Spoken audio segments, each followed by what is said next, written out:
All right, let's just jump right in. We all have problems we're trying to solve, goals we're chasing, but what if the way we've been taught to tackle all of that is, well, completely backward? We're about to dig into a really powerful, kind of counterintuitive idea about how happiness and problem solving actually connect. And it really all kicks off with that classic chicken or the egg question, right? But this time, we're applying it directly to our own lives, to that big, fundamental question of how we actually build a life we want to live.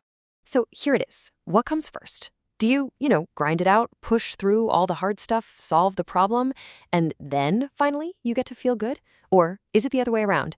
Do you figure out how to feel good first and then use that feeling, that state, to solve the problem? I mean, really think about it for a sec. Which one of those sounds like your go-to strategy? Yeah, for most of us, it's pretty clear, isn't it? The story we've all been told is that satisfaction is the reward for solving the problem. It's like well-being is the finish line. It's that prize waiting for you after you've run this long, hard race. You gotta struggle, you gotta overcome, and only then do you get to feel that satisfaction. It's the prize at the end, not the fuel you start. But what if that whole equation is just wrong? What if we've been looking at it backwards this whole time? This is where we get to a really new starting point, one that pretty much flips the entire script on its head. Okay, check this out, because this is the core shift right here. The old way, it's totally reactive. You've got a problem, you scramble for a solution, and then you just hope you feel better afterward. But this new way, it's proactive. You start by getting into a state of well-being. That feeling then gives you the clarity and creativity to find a better solution. And that solution doesn't just fix the problem, it leads you to an even deeper sense of well-being. See? It turns the whole thing inside out. So here's the absolute kicker. Well-being isn't supposed to be the byproduct, it's the goal. It's not some little bonus you get at the end. It's the entire point of the game from the very beginning. It's the main course, not the dessert. And it all boils down to this one simple, powerful idea. I must feel good. Now, that might sound selfish at first, but it's not. It's a strategic decision. It's this personal mandate that says, before I try to fix anything out there, I have to fix what's in here. My state of being is priority number one, non-negotiable. Okay, so you might be thinking, great, so if feeling good is the goal, do I just ignore all my problems? And the answer is no, not at all. In fact, this way of thinking completely reframes what a problem even is.